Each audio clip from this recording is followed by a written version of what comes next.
નમસ્કાર દર્શક મિત્રો, હું સોનલ ત્રિવેદી. સંપૂર્ણ ન્યૂઝમાં આપનું સ્વાગત છે. જોઈએ આજના મુખ્ય સમાચાર. દિયોદરના ભટિયાણી મંદિરમાં તસ્કરો ત્રાટક્યા. દાનપેટી સોના ચાંદીના આભૂષણ સહિત ચોર ટોળકીએ કરી ₹1.98 લાખના મુદ્દામાલની ચોરી. પાલનપુર એસટી ક્રેડિટ સોસાયટીની કારોબારી માટે યોજાઈ રહી છે ચૂંટણી. 24 એપ્રિલે યોજાનારી ચૂંટણીમાં 3 યુનિયનના ઉમેદવારો અજમાવશે ભાગ્ય. કુવારલા પ્રાથમિક શાળામાં પીવાના પાણીની તંગી. બાળકોને અભ્યાસ છોડાવે તેવી પરિસ્થિતિ. ઉનાળાની કાળઝાળ ગરમીમાં બાળકોની તરસ છુપાવવા તંત્ર જાગે તેવી માંગ. આદ્યશક્તિ આરાધનાની ચૈત્રી નવરાત્રીનો થયો આજથી પ્રારંભ. યાત્રાધામ અંબાજી સહિત દેવી શક્તિઓના મંદિરે કરાઈ રહી છે વિશેષ પૂજા અર્ચના. સંપૂર્ણ ન્યૂઝ આપણી આંગળીના ટેરવે. ઇન્ટરનેટ ઉપર સંપૂર્ણ ન્યૂઝ જોવા લોગિન કરો www.youtube.com/સંપૂર્ણ ન્યૂઝ. જોઈએ સમાચારો વિગતવાર. દિયોદર હાઈવે વિસ્તાર ઉપર આવેલ ભટિયાણી માતાજીના મંદિરમાંથી લાખો રૂપિયાના આભૂષણોની ચોરી થતા સમગ્ર પંથકમાં ચકચાર મચી જવા પામી હતી.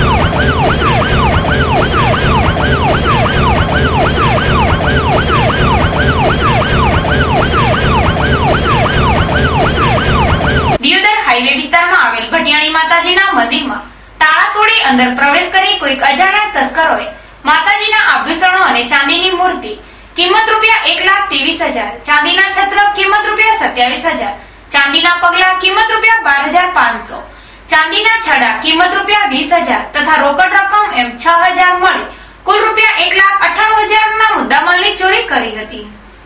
વહેલી સવારે મંદિરના પૂજારી કનુભાઈ ઓઢને ચોરીની જાણ થતા તેમણે દિયોદર પોલીસ મથકમાં જાણ કરતા પોલીસે ઘટના સ્થળે આવી ચોરીનું પગેરું મેળવવા તજવીજ હાથ ધરી હતી. નવાઈની વાત એ છે કે ભટિયાણી માતાજીના મંદિરમાંથી તસ્કરો આખી દાનપેટી ઉઠાવી ગયા હતા. લોકોની આસ્થા સમાન પ્રખ્યાત ભટિયાણી માતાજીના મંદિરમાં ચોરી થતા ભાવિક ભક્તોમાં આજે ચૈત્રી સુદ એકમે દુઃખની લાગણી છવાઈ હતી. દાતા તાલુકા રંગપુર ખાતે સીમમાં ઢોર ચરાવવા બાબતે રબારી કોમના ઈસમો આજે મારામારી થતા ઘાયલોને દાતા અને ત્યારબાદ પાલનપુર સિવિલમાં સારવાર અર્થે ખસેડવામાં આવ્યા હતા. આ બનાવની વિગત એવી છે કે દાતા તાલુકાના જવાપુરા ગામના વતની પ્રભુજી ભુરાજી રબારી, બસાજી ભુરાજી રબારી અને ભુરાજી રબારી બાજુના ગામ રંગપુરની સીમમાં ઢોર ચરાવવા ગયેલ ત્યારે રંગપુરના વતની રામજી બિરાજી દેસાઈ અને માલાજી દેવાજી રબારી વચ્ચે અમારી સીમમાં ઢોર કેમ ચરાવો છો તેવો ઠપકો આપવાની બાબતમાં ઝઘડો થતા મામલો બીચક્યો હતો અને આ બંને જૂથો વચ્ચે લાકડીઓ વડે મારામારી થવા પામી હતી. જેમાં રંગપુરના રામજી બિરાજી દેસાઈ તથા માલાજી દેવાજી દેસાઈને ઈજાઓ થતા તેઓને દાતા પ્રાથમિક સારવાર આપ્યા બાદ પાલનપુર સિવિલમાં સારવાર અર્થે ખસેડવામાં આવ્યા હતા. પાલનપુર ખાતે ગુપ્તા સમાજના ભાઈઓની કુળદેવી શ્રી કૈલાદેવી ઉત્સવ સમિતિ દ્વારા આયોજિત શ્રી કૈલાદેવી ઉત્સવનો પ્રારંભ તારીખ 31/3/2014 થી થયેલ છે, જે તારીખ 8/4/2014 સુધી નીલકંઠ મહાદેવ મંદિર અંબાજી મંદિરની સામે પાલનપુર ખાતે યોજાઈ રહ્યો છે.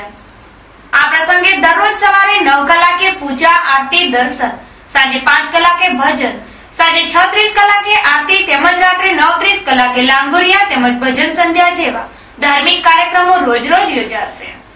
વળી તારીખ 5/4/2014 ને શનિવારે સુંદરકાંડ તથા 7/4/2014 ને સોમવારે માતાજીનો હવન, રાત્રે 9:30 કલાકે દેવી જાગરણ તથા 8/4/2014 ને મંગળવારે સાંજે 5 વાગે નીલકંઠ મહાદેવ મંદિરથી કૈલાદેવીની ભવ્ય શોભાયાત્રા નીકળશે. શ્રી કૈલાદેવી ઉત્સવ સમિતિ પાલનપુર દ્વારા આ ધાર્મિક કાર્યક્રમમાં ધર્મપ્રેમી જનતાને નિમંત્રણ પાઠવાયું છે. સર્વ ધર્મપ્રેમી જનતાને જણાવવાનું કે શ્રી કેલાદેવી ઉત્સવ સમિતિ દ્વારા આયોજિત શ્રી કેલાદેવી ઉત્સવ આજથી શરૂ થાય છે. નીલકંઠ મહાદેવ મંદિર અંબાજી મંદિરની સામે કેલા માતાની સ્થાપના કરવામાં આવી છે. આમાં 9 દિવસ સવારે પૂજા આરતી, સાંજે ભજનનો કાર્યક્રમ રાખેલો છે. 5 તારીખે સાંજે, 8 તારીખે શનિવારે સુંદરકાંડનું આયોજન કર્યું છે. એમાં કલોલથી રેણુકાબેન પ્રજાપતિ પોતે આવવાના છે, જે વક્તા છે. પછી 7 તારીખે રાત્રે દેવી જાગરણ છે. 8 તારીખે સાંજે 5:30 વાગે શોભાયાત્રા અને રાત્રે ભંડારો રાખવામાં આવેલ છે. તો સર્વ ધર્મપ્રેમી જનતાને શ્રી કેલાદેવી ઉત્સવ સમિતિ દ્વારા હાર્દિક આમંત્રણ છે. મોટી નવરાત્રી કરાય છે. આ ચૈત્રી નવરાત્રી દરમિયાન શ્રી કેલાદેવી માતા તેમજ ચામુંડા માતાની સ્થાપના કરવામાં આવી છે. ઉલ્લેખનીય છે કે કૈલાદેવી માતા એ ભગવાન શ્રી રામના ગુરુ શ્રી મહર્ષિ શ્રી વશિષ્ઠ મુનિના પણ કુળદેવી થાય છે. તેમજ ઘણી કુમના કુળદેવી છે. એકલા કોઈ એક સમાજની કુળદેવી નથી. એ દરેક ધર્મપ્રેમી જનતાને જાણ થાય અને આ કાર્યક્રમમાં દરેક માતાના ભક્તોને, ધર્મપ્રેમી જનતાને પધારવા હાર્દિક આમંત્રણ છે. તેમજ ચૈત્ર 6 રોજ શનિવારે સુંદરકાંડ રાખવામાં આવેલ છે, જેમાં દેશ વિદેશમાં પ્રોગ્રામો કરીને આવેલ રેણુકાબેન પ્રજાપતિ દ્વારા કલોલના છે, એમના મંડળ દ્વારા સુંદરકાંડ યોજવામાં આવેલ છે. આ કાર્યક્રમ નીલકંઠ મહાદેવ મંદિરમાં રાખવામાં આવેલ છે. તેમજ આઠમના દિવસે હવન, શોભાયાત્રા વગેરે કાર્યક્રમો રાખવામાં આવે છે અને માતાનો જાગરણ પણ રાખવામાં આવે છે. દરેક ધર્મપ્રેમી જનતાને પધારવા અમારું ભાવભીનું હાર્દિક આમંત્રણ. પાલનપુરની એસટી ક્રેડિટ સોસાયટી પાલનપુર કારોબારની ચૂંટણી માટે આજે ઉમેદવારી ફોર્મ ભરવાની પ્રક્રિયા હાથ ધરવામાં આવી હતી.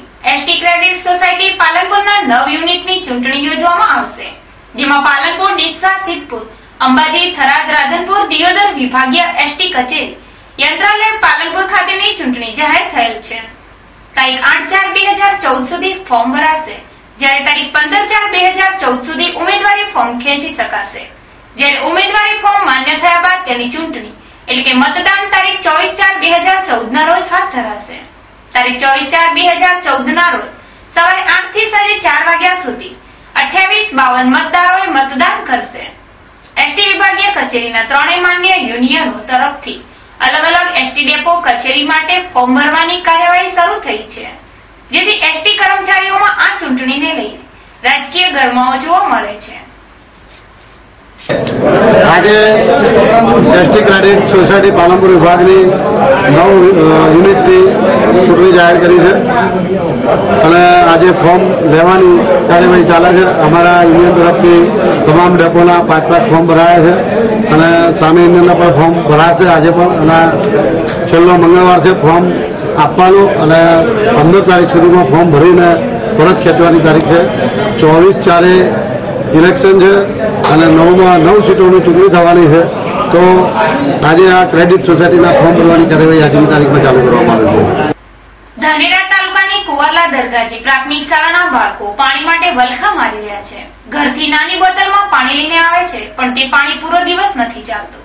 શાળા સરકાર દ્વારા પાણીના ટાંકા તો બનાવવામાં આવ્યા છે, પણ ટાંકામાં પાણી નથી. આ બાબતે શાળાના આચાર્ય અને એસએમટી કમિટી દ્વારા તંત્રને વારંવાર જાણ કરવા છતાં તંત્ર સાંભળતું જ નથી, જેથી શાળામાં ભણતા બાળકોના વાલીઓએ ઉચ્ચારી હતી ચીમકી, જો ઉનાળામાં શાળામાં પાણીની વ્યવસ્થા કરવામાં નહીં આવે તો અમે અમારા બાળકોને શાળાએ નહીં મૂકીએ. એ બાબતનો અહેવાલ સંપૂર્ણ ન્યૂઝમાં બતાવવામાં આવતા તંત્ર દોડતું થયું હતું અને પાણીની વ્યવસ્થા માટે કામે લાગી ગયું હતું, પરંતુ એક દિવસ ખાડા ખોદી જેસીબી તેવી પરિસ્થિતિમાં છોડી દીધું હતું અને શાળામાં પાણીમાં વ્યવસ્થા થઈ નહીં, ત્યારે વાલીઓએ બાળકોને શાળાએ ન મૂકવાની ચીમકી પણ ઉચ્ચારી દીધી છે. તો દેશના ભાવિ એવા બાળકોને તંત્રના પાપે ક્યાંક ભણવાનું છોડવાનો તો વારો નહીં આવે ને.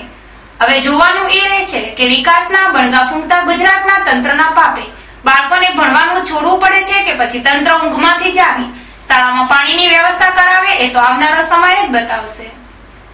પ્રાથમિક શાળા કુવાલા શાળા નંબર 2 કહેવાય છે. આની અંદર છેલ્લા 1.5 વર્ષથી પીવાના પાણીની કોઈ સગવડ નથી. આ માટે અમે ઘણી અરજીઓ કરેલી છે, પણ છતાં આજ સુધી કોઈ નિકાલ આવેલો નથી. આ માટે તાલુકામાં પણ એસએમસીના સભ્યોએ જાણ કરેલી છે, અમારા દ્વારા પણ જાણ કરવામાં આવેલી છે, છતાં કોઈ નિકાલ આવેલો નથી. છોકરાઓ નાની બોટલમાં પાણી લઈને આવે છે અને દૂર ખેતરેથી આવતા હોય છે. એ પાણી પણ આખો દિવસ કેટલું ચાલે, શિયાળા દરમિયાન તો ચાલી જાય, પણ ઉનાળામાં તો ખૂબ જ તકલીફ પડે છે. તો આ માટે જલ્દીથી નિકાલ થાય.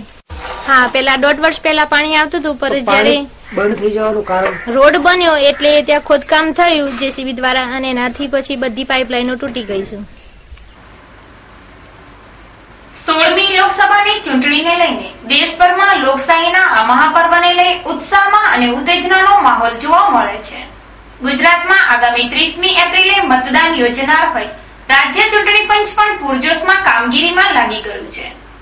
ત્યારે બનાસકાંઠા જિલ્લા મથક પાલનપુર ખાતે વહીવટી અધિકારીઓ દ્વારા પાલનપુરના વિવિધ વિસ્તારોમાં વધારેમાં વધારે ઊંચું મતદાન થાય તે હેતુથી મતદાર જાગૃતિ અભિયાન હાથ ધરવામાં આવેલ છે. જેમાં પાલનપુર ખાતે રંગલા રંગલીનો કાર્યક્રમ રજૂ કરી મતદાનની જાગૃતિ લાવવા પ્રયાસ કરાયો હતો. આ કાર્યક્રમનો હેતુ બનાસકાંઠા લોકસભા બેઠક ઉપર વધુમાં વધુ મતદાન થાય તે માટેનો છે. આ રંગલા રંગલીનો કાર્યક્રમ વહીવટી કર્મચારીઓ તેમજ નાયબ મામલતદાર અશોકભાઈ અટોસ સહિત મામલતદાર કચેરીનો સ્ટાફ હાજર રહ્યા હતા. લોકોમાં જાગૃતિ આવે, લોકો વધુમાં વધુ મતદાન કરે એટલે પોતાના ઉમેદવારને ચૂંટણી માટે કાર્યક્રમ રાખવામાં આવે છે. લોક જાગૃતિનો કાર્યક્રમ છે. ભવાઈ દ્વારા લોકોમાં પ્રચાર કરવાનો છે અને પ્રચાર મારફત લોકો વધુને વધુ મતદાન કરે તેવો આશા રહેલો છે. ગુજરાત ચૂંટણી પંચ દ્વારા કાર્યક્રમ રાખવામાં આવે છે. ભવાઈ દ્વારા લોકોમાં વધુમાં વધુ જાગૃતિ આવે, લોકો પોતાના મતદાનનો વધારે વધુ ઉપયોગ કરે અને વધુ પડતું સૌથી વધુ ટકાવારીમાં મતદાન થાય એના માટે આ કાર્યક્રમ રાખવામાં આવે. આ કાર્યક્રમ કઈ જગ્યાએ કરવાનો છે? આ કાર્યક્રમ હાલમાં તો પાલનપુર શહેરની અંદર જ્યાં બહુ વસ્તી ભેગી થાય એવા જગ્યાએ કરવાનો છે. બહુ બધી વસ્તી લોકો વધુમાં વધુ આનો ઉપયોગ લઈ શકે અને વધુ જાગૃત થાય એ પ્રમાણે કાર્યક્રમ કરવાનો છે. કેટલા દિવસ માટે કરવી? હા, હાલ તો આજે તો આજનો દાડો છે, ટોટલ 7 દિવસ સુધી લેવાનું છે. પાલનપુર ખાતે આજે સરિતા માપક સેક્શન કચેરીના કર્મચારીનો વિદાય સન્માન સમારંભ યોજાયો હતો. પાલનપુર ખાતે આવેલી સરિતા માપક સેક્શન કચેરીના વર્ગ આસિસ્ટન્ટ ચડોતરના વતની સોની મહેન્દ્રકુમાર અમૃતલાલ વયસેવા નિવૃત્ત થતા તેઓશ્રીનો વિદાય સન્માન સમારંભ યોજવામાં આવેલ હતો. કચેરીના સ્ટાફે તેઓને શાલ ઓઢાડી મોમેન્ટો આપી તેમની સેવાને બિરદાવી સન્માન કરી તેઓનું શેષ જીવન નિરામય રહે તેવી શુભેચ્છાઓ પાઠવી વિદાય આપી હતી. આ પ્રસંગે ભાવવાહી દ્રશ્યો જોવા મળ્યા હતા. આ વિદાય સમારંભ પ્રસંગે સરિતા માપક સેક્શન કચેરી પાલનપુરના અધિક મદદનીશ ઇજનેર બી.એ. રાઠોડ, આસિસ્ટન્ટ એ.એમ. વાઘારિયા, પી.એન. શાહ, પી.આર. ઝાલા, બી.એસ. જાદવ, બી.વી. પટેલ, ડી.વી. પટેલ સહિત કર્મચારીઓ ગણ હાજર રહ્યો. આજે સોમવાર 31મી માર્ચથી માતાજીની આરાધનાના પર્વે ચૈત્રી નવરાત્રીનો શુભારંભ થયેલ છે અને માઈ ભક્તો 9 દિવસ સુધી માં જગદંબાની ઉપાસનામાં લીન બની જશે.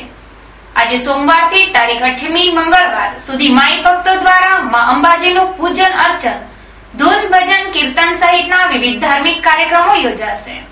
ચૈત્રી નવરાત્રી એટલે આદ્ય શક્તિની સાધના અને આરાધનાનું દિવ્ય, અનેરું અને પાવનકારી પર્વ છે. નવરાત્રીના આ પવિત્ર દિવસોમાં ભાવિકો દ્વારા જપ, તપ, ધ્યાન, પૂજન, અર્ચન, પ્રાર્થના, વ્રત, ઉપાસના સહિતની આધ્યાત્મિક ઉપાસના કરવામાં આવે છે. ચૈત્રી નવરાત્રી દરમિયાન અનેક માઈ ભક્તો માતાજીની ઉપાસનાના ચંડીપાઠ કરીને કરે છે. 9 દિવસ સુધી માતાજીના અનુષ્ઠાન કરે છે. ત્યારે સુપ્રસિદ્ધ યાત્રાધામ અંબાજી ખાતે પણ આજથી ચૈત્રી નોરતા દરમિયાન અંબાજી મંદિરમાં ભાવિક ભક્તોની ભીડ જામી છે. જગતજનની માના દર્શન કરવા અને માની કૃપા મેળવવા અંબાજી ધામમાં માઈ ભક્તોનો ઘસારો જોવા મળેલ છે. ચૈત્રી નવરાત્રી દરમિયાન અંબાજીમાં મેળા જેવો માહોલ જોવા મળશે. ફરી એક નજર આજના મુખ્ય સમાચાર ઉપર. દિયોદરના ભટિયાળી મંદિરમાં તસ્કરો ત્રાટક્યા. દાનપેટી, સોના ચાંદીના આભૂષણ સહિત ચોર ટોળકીએ કરી ₹1.98 લાખના મુદ્દામાલની ચોરી. પાલનપુર એસટી ક્રેડિટ સોસાયટીની કારોબારી માટે યોજાઈ રહી છે ચૂંટણી. 24 એપ્રિલે યોજાનારી ચૂંટણીમાં 3 યુનિયનના ઉમેદવારો અજમાવશે ભાગ્ય. કુવારલા પ્રાથમિક શાળામાં પીવાના પાણીની તંગી. બાળકોને અભ્યાસ છોડાવે તેવી પરિસ્થિતિ. ઉનાળાની કાળઝાળ ગરમીમાં બાળકોની તરસ છુપાવવા તંત્ર જાગે તેવી માંગ. આદ્યશક્તિ આરાધનાની ચૈત્રી નવરાત્રીનો થયો આજથી પ્રારંભ. યાત્રાધામ અંબાજી સહિત દેવી શક્તિઓના મંદિરે કરાઈ રહી છે વિશેષ પૂજા અર્ચના. આ હતા અત્યાર સુધીના સમાચાર. વધુ સમાચાર સાથે ફરી મળીશું. નમસ્કાર.